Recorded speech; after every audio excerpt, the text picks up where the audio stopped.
Hello আমার দুষ্ট প্রিয় মিষ্টি বন্ধুরা, তোমরা সকলে কেমন আছো? আশা করি তোমরা সকলে অনেক ভালো আছো।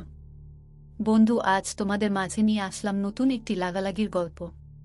বন্ধুরা, গল্পটি শুনলে তোমাদের দাঁড়িয়ে যাবে, তোমরা হাতের কাজ করতে বাধ্য হবে। তাই ভিডিওটি না টেনে শেষ পর্যন্ত গল্পটি দেখুন। চলুন বন্ধুরা, আর কথা না বাড়িয়ে গল্পটি শুরু করি। রাতে আহনাফ মাত্র বাড়িতে ফিরেছে। ঘরে আসার আগে রেনুকে বলেছে এক কাপ চা দিয়ে যেতে। রেনুর বদলে চা নিয়ে এসেছে অর্ষা। আহনাফ গম্ভীর হয়ে থাকলেও অর্ষার সাথে স্বাভাবিক ব্যবহার করে, স্বাভাবিকভাবেই কথাবার্তা বলে, যেন কিছুই হয়নি। অন্যদিকে আহনাফের এড়িয়ে চলাটা অর্ষার সহ্য হচ্ছে না। কষ্ট হয়, খারাপ লাগে। সেও চেষ্টা করে নরমাল থাকার, নরমাল ব্যবহার করার, কিন্তু সবার পক্ষে তো আর সবকিছু সম্ভব হয়ে ওঠে না। অর্ষাও ঠিক এরকম ব্যতিক্রম। আহনাফ চায়ের কাপ নিয়ে চুমুক দিল, জিজ্ঞেস করল, নামাজ পড়েছ? অর্ষা ছোট করে বলল, তাহলে আর জেগে আছো কেন? ঘুমিয়ে পড়ো। একটা কথা বলতাম। বলো। ভাইয়ার কাছে যাব কাল। কয়দিন থাকব? কোনো দরকার? ইচ্ছে হয়েছে। আচ্ছা। আহনাফ বাধা দিল না। তার মানে অর্ষার যা হচ্ছে, সে মূলত দুটো কারণে যেতে চাচ্ছে। প্রথমত, ভাইয়ের সাথে আগে কেয়ার সম্পর্কে কথা বলতে হবে, বোঝাতে হবে। আর দ্বিতীয়ত, সে আহনাফের থেকে একটু দূরে থাকতে চাচ্ছে। মনকে নিজের আয়ত্তে আনার জন্য কিছু সময়ের জন্য চোখের আড়াল হওয়া প্রয়োজন। সে ঘুমোতে যাওয়ার পূর্বে রুহুল আমিনকে ফোন করে তার যাওয়ার কথা বলে দিয়েছে। পরের দিন অর্ষাকে বাড়িতে রেখে এলেন জহির চৌধুরী। ফিরে আসার সময় বারবার করে বলেছেন, বেশি দিন কিন্তু থাকা যাবে না, জলদি বাড়ি ফিরে আসতে হবে। অর্ষা মৃদু হেসে সায় দিয়েছে। বাড়িতে পৌঁছিয়ে আহনাফকেও ফোন করে জানিয়ে দিয়েছে। এরপর সারাটা দিন আহনাফের ফোনের অপেক্ষা করেছে। কুসুমের সঙ্গে হাতে হাতে কাজ করলেও তার মনটা পড়েছিল ফোনের উপর। কখন ফোনটা বেজে উঠবে আর কখন সেই কাঙ্ক্ষিত মানুষটি ফোন করবে। সন্ধ্যায় ইফতারের পর আহিলের ফোন এলো। অর্ষা ফোন রিসিভ করে সালাম দিয়ে বলল, কি অবস্থা? কেমন আছিস? আলহামদুলিল্লাহ ভালো। তুই কেমন আছিস? ইফতার করেছিস? আমিও আলহামদুলিল্লাহ ভালো আছি। ইফতারও করেছি। তোরা সবাই ইফতার করেছিস? হ্যাঁ। কি করছিস এখন? কিছুই না রে, তিয়াসকে নিয়ে বসে আছি। তোর প্রেম কেমন চলছে? কিসের প্রেম? আমি প্রেম করি নাকি? সকালের সাথে তাহলে কি চলে হু? আরে ধুর, পাগল একটা মেয়ে। বাচ্চা তো, বুঝে না কিছু। তোর চেয়ে বেশিই বোঝে। এমনিতে তো মেয়ে ভালো। তাহলে সমস্যা কি? ভালো লাগে না এসব, প্যারা লাগে। রিলেশন একটা করেই শিক্ষা হয়ে গেছে।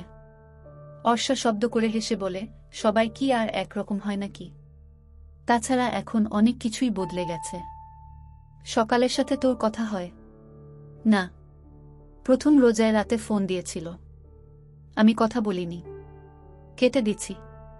নাম্বার মনে হয় রেশমি দিছে। বেয়াদবটার জন্য আমি ফেঁসে গেছি। কথা বলিস, একটু কথা বললে তো আর সমস্যা নেই। ও তোকে আর জ্বালাবে না। তুই কি করে জানলি? কথা হয়েছিল ওর সাথে। ও স্বাভাবিক কন্টাক্ট রাখতে চাইলে তুইও রাখ, নয়তো জ্বালাবে আর তুইও জ্বলবি। আহিলও এবার হেসে বলে, আচ্ছা বলবো। একটা সত্যি কথা বলবি? কি? সকালকে তোর মন থেকে কেমন লাগে? মিথ্যে বলবি না কিন্তু। আহিল কয়েক সেকেন্ড চুপ করে থেকে বলল, খারাপ না, ভালোই। অর্ষার ফোনে তখন আহনাফের কল আসে। ওয়েটিং পেয়ে কল কেটে দিয়েছে ইতিমধ্যে। অর্ষা আহিলকে বলল, তোর ভাই ফোন দিচ্ছে। আচ্ছা, কথা বলো, আমি একটু গেম খেলি। ওকে। ফোন রেখে সে আহনাফকে কল করে। আহনাফ কল কেটে দিয়ে ব্যাক করল। সরাসরি জিজ্ঞেস করল, কেমন আছো? অর্ষা অবাক হয়। সে ভেবেছিল আহনাফ আগে জানতে চাইবে কার সাথে সে কথা বলছিল, কিন্তু সে এটা কথা বলার মাঝখানে একবারও জিজ্ঞেস করল না। দুজনের মধ্যে কথাও হলো ফরমাল। কি করো, খেয়েছ, বাড়ির সবাই কেমন আছে, এই টাইপ। এতে অর্ষার অভিমান যেন তরতর করে আরও বাড়তে থাকে। রোজার মাস বলে রুহুল অফিস থেকে আগেই বাড়িতে ফেরে। 3টায় ছুটি। অর্ষা অপেক্ষা করছিল ভাইয়ের জন্য। 2 দিন ধরে কেয়ার কথা বলার চেষ্টা করছে, কিন্তু সাহসেই কুলাচ্ছে না। কুসুমও চায় অর্ষা বলুক, রুহুলকে রাজি করাক। আপন বোন তো, ভালোবাসা বা টান একটু হলেও তো আছে। বিকেলে রুহুল বাড়িতে ফিরল তো ঠিকই, তবে ভীষণ ব্যস্ত দেখাল তাকে। অর্ষা আর কুসুমের উদ্দেশ্যে তাড়া দিয়ে বলল, দুজনে তাড়াতাড়ি তৈরি হয়ে নাও। অর্ষা বলল, হঠাৎ? কোথাও যাবে? আর বলিস না, আমার এক বন্ধুর নাকি আজ বিবাহবার্ষিকী। বাড়িতে ছোটখাটো আয়োজন করেছে। আমরা কাছের বন্ধু যারা আছি সবাইকে নাকি যেতেই হবে। এত করে বলল, না গেলেও এখন যাচ্ছে তাই একটা অবস্থা হয়ে যাবে। হাতের অবস্থাও খুব ভালো নয়। কি যে করি, একেবারে খালি হাতে কি যাওয়া যায় বলো? শেষ কথাটা একটু মিনমিন করে চিন্তিত হয়েই বলল রুহুল। অর্ষা ঘরে গিয়ে ব্যাগ থেকে নিজের জমানো টাকা নিয়ে এলো। প্রায় আহনাফ, আহিল, আমেনা বেগম, জহির চৌধুরী ওকে টাকা দেন কিছু কিনে খাওয়ার জন্য। ওর বারণ কেউ কখনো শোনেও না। অর্ষার কখনো একা বাইরে যাওয়ার প্রয়োজন হয় না, কিছু কেনারও প্রয়োজন হয় না। বাড়িতে কাউকে বললেই তারা এনে দেয়। তাই টাকাগুলো অক্ষত অবস্থাতেই থাকে। 4,500 টাকা রুহুলের হাতে দিয়ে বলল, খালি হাতে যাওয়ার দরকার নেই, যাওয়ার সময় কিছু কিনে নিয়ে যেও। রুহুল খুশি হয়ে অর্ষার মাথায় হাত বুলিয়ে দিল। টাকাগুলো নিয়ে বলল, যা এবার রেডি হয়ে নে। আমি যাব না ভাইয়া, তোমরা যাও। রোজা রেখে কোথাও যেতে ইচ্ছে করছে না। আমরা রাতে ফিরব না আজ। তুই একা থাকবি নাকি? তাতে কি হয়েছে? দরকার হলে পাশের বাসার টুম্পাকে এনে আমার সাথে রাখব। না না, তুইও চল। রুহুল অনেক জোরাজুরি করার পরও অর্ষা যেতে রাজি হইল না। অগত্যা রুহুলকেও হার মানতে হইল। যাওয়ার আগে টুম্পার মাকে বলে গেছে টুম্পাকে যেন আজ অর্ষার সাথে থাকতে দেয়। অর্ষার মনটা একটু খারাপই হল। আজও কেয়ার বিষয়টা ভাইয়াকে জানানো হল না। একার জন্য আজ আর ইফতার বানাল না অর্ষা। আজানের একটু আগ দিয়েই বাটি ভর্তি ইফতার নিয়ে টুম্পা বাসায় এসে পড়ে। মেয়েটা ছোটমোটো, ক্লাস 8-এ পড়ে এবার। অর্ষার দারুণ ভক্ত।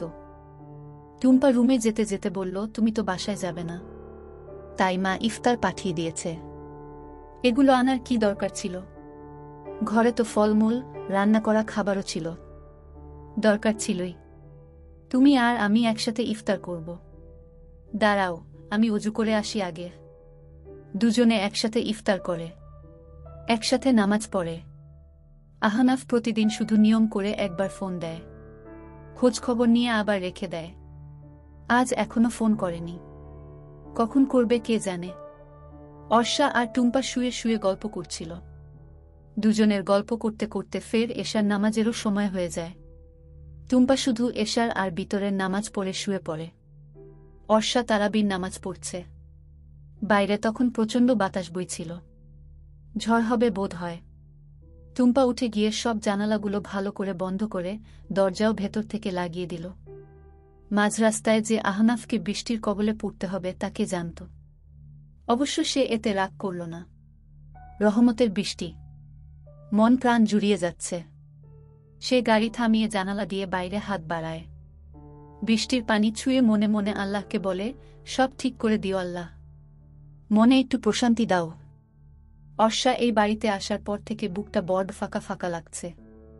রাগ, জেদ কোনোটাই নিজের আয়ত্তাধীন রাখতে পারেনি।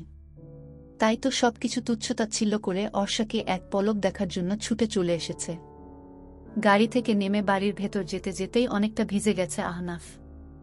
হাত দিয়ে শার্টে লেগে থাকা পানি ঝেড়ে চুলগুলো হাতের সাহায্যে ঝেড়ে নেয়। কিছুক্ষণ ইতস্তত করে দরজায় নক করে। কয়েক সেকেন্ডও বাদেই দরজা খুলে দেয় টুম্পা। আহনাফ টুম্পাকে চেনে না, তাই সে চুপ করে তাকিয়ে রইল। টুম্পা উৎসাহিত হয়ে বলল, দুলাভাই আপনি? তোমায় তো চিনলাম না। চিনবেনও না। কিন্তু আমি আপনাকে চিনি। আপনি অর্ষা আপুর হাজবেন্ড। আহনাফ মৃদু হাসল। টুম্পা বলল, আগে ভেতরে আসেন। আহনাফ ভেতরে ঢুকতে ঢুকতেই বলল, বাসার বাকিরা কোথায়? সবাই দাওয়াতে গেছে। আপু ওই রুমে নামাজ পড়তেছে। ও আচ্ছা, এবার তোমার পরিচয় দাও শুনি। আমার নাম টুম্পা। এই পাশের বাড়িটা দেখেছেন? ওই বাসায় থাকি।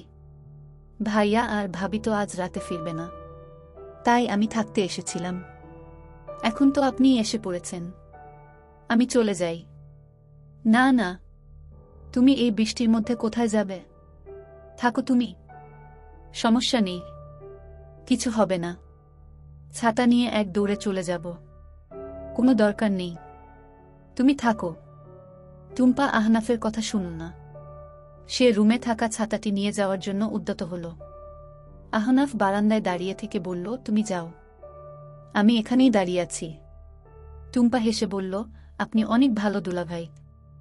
আহনাফ মৃদু হাসল। যতক্ষণ না টুম্পা বাড়ির ভেতর প্রবেশ করল ততক্ষণ আহনাফ বারান্দাতেই দাঁড়িয়ে রইল। বৃষ্টির শব্দের কারণে আহনাফ এবং টুম্পার কথোপকথন অর্ষা শুনতে পায়নি। তবে নামাজের মাঝেও আহনাফের আগমন সে টের পায়। বুকের ভেতর চিনচিনে ব্যথাটা শুরু হয়। আহনাফের পারফিউমের মিষ্টি ঘ্রাণটা নাকে প্রবেশ করছে।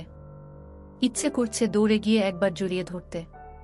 সে মনকে ধাতস্থ করল, পুনরায় নামাজে মনোযোগ দিল।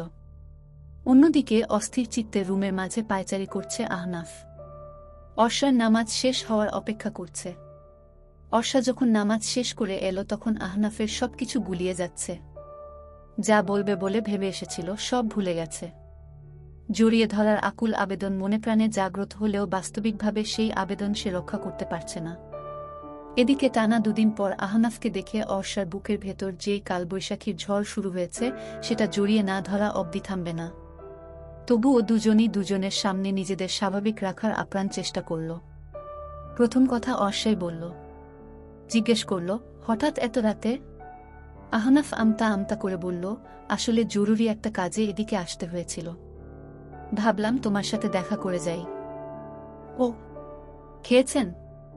না, আজ অফিসে কাজ ছিল তাই বাসায় ইফতারও করা হয়নি।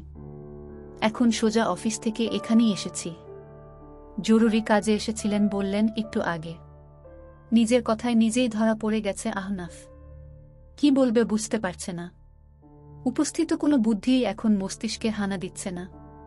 উত্তরের অপেক্ষায় অর্ষা তাকিয়ে রয়েছে। আহনাফ হাসার চেষ্টা করে বলল, এখান থেকে ওই কাজে যাব। ওহ, তাহলে ডিনার করে যান। আচ্ছা। অর্ষা খাবার গরম করতে যায়। আহনাফ ওয়াশরুমে যায় ফ্রেশ হতে। নিজেই নিজেকে ইচ্ছেমতো বকছে সে। নিজেকে বলছে, আহনাফ গাধা, বোকা তুই! কি করতে এসেছিস? আর কি করছিস? এত ভয় কেন পাচ্ছিস তুই? নার্ভাসই বা কেন হচ্ছিস বুঝতে পারছি না। অর্ষা তোর জন্য কোনো পরনারী হয়? সে তোর বিয়ে করা স্ত্রী, তার কাছে আবার সংকোচ কিসের? এখনই যা, গিয়ে শক্ত করে জড়িয়ে ধরবি, কপালে চুমু খেয়ে বলবি ভালোবাসি। বুঝেছিস? সময় নষ্ট করিস না, যা। মনের জোরে সে ফ্রেশ না হয়েই রুমে ফিরে এলো। অর্ষা খাবার সাজাচ্ছিল। আহনাফকে দেখে বলল, ফ্রেশ হননি এখনো? তোমার সাথে আমার কিছু কথা আছে। অর্ষা পূর্ণ দৃষ্টিতে তাকিয়ে বলল, কি? পুনরায় সব ঘেটে গেছে আহনাফের। মুখ দিয়ে কাঙ্ক্ষিত কথাগুলো বের হল না। গোপনে দীর্ঘশ্বাস নিয়ে বলল, একদিন চলো কোথাও ডিনারে যাই। অর্ষা ভাবলেশহীন হয়ে বলল, আচ্ছা। মনে মনে আবারও আহনাফ নিজেকে বকতে লাগল। জিদ্দে ফ্রেশ না হয়েই খেতে বসল। অর্ষার রান্নার হাত ভীষণ ভালো, কিন্তু এত ভালো খাবারও এখন তার ভালো লাগছে না। তিতকুটে লাগছে সবকিছু। মনটা অস্থির হয়ে আছে, বুকটা অস্থির হয়ে আছে অর্ষার স্পর্শ পাওয়ার জন্য। এসব কি তবে কিছুই হবে না? ভালোবাসা লুকাইতেই থাকবে? কোনো রকম খাওয়া শেষ করল আহনাফ। ওদিকে অর্ষার মাঝেও অস্থিরতা কাজ করছে। যত যাই হোক না কেন, সে তো আহনাফকে ভালোবাসে, কিন্তু আর যেচে সে নিজেকে ধরা দেবে না। এতটা মূল্যহীন, সস্তাও সে নয়। বাইরে তখনও বৃষ্টি পড়ছিল, তবে এখন গুড়ি গুড়ি বৃষ্টি হচ্ছে। অর্ষা বলল, গেলে এখনই চলে যান, পরে কিন্তু আবার জোরে বৃষ্টি শুরু হবে। অর্ষার কথায় আহনাফ ভীষণ কষ্ট পেল। কিরকম নিষ্ঠুরের মতো করে বল চলে যেতে। একটু কি মায়া লাগে না? ও না বলে ভালোবাসে, তাহলে কি করে ভালোবাসার মানুষটিকে আবার চোখের আড়াল হতে বলে? আহনাফের অভিমান হল। পাহাড় সমান নয়, সমুদ্র সমানও নয়, এক আকাশ সমান অভিমান নিয়ে সিদ্ধান্ত নীল সত্যিই সে চলে যাবে, কিছুই বলবে না। খাটের ওপর থেকে ওয়ালেট আর ফোন নিয়ে যাওয়ার পূর্বে বলল, যাচ্ছি, ভালো থেকো, সাবধানে যাবেন। আহনাফ আর পিছু তাকাল না। বাড়ি থেকে বের হয়ে সোজা গাড়িতে গিয়ে উঠল। অর্ষা ভেবেছিল আহনাফ হয়তো একবার পিছু তাকাবে, কিন্তু তাকায়নি। মানুষটা তো তাকে ভালোই বাসে না। সেদিন শুধু শুধু ওসব কথা বলেছিল। আচ্ছা, ভালো না বাসুক, কি হতো আজ রাতটা থেকে গেলে? কাজটা কি এত বেশি জরুরি ছিল? দরজা বন্ধ করে ফুপিয়ে কেঁদে ওঠে অর্ষা। দরজায় তখন কড়া নাড়ার শব্দ হয়।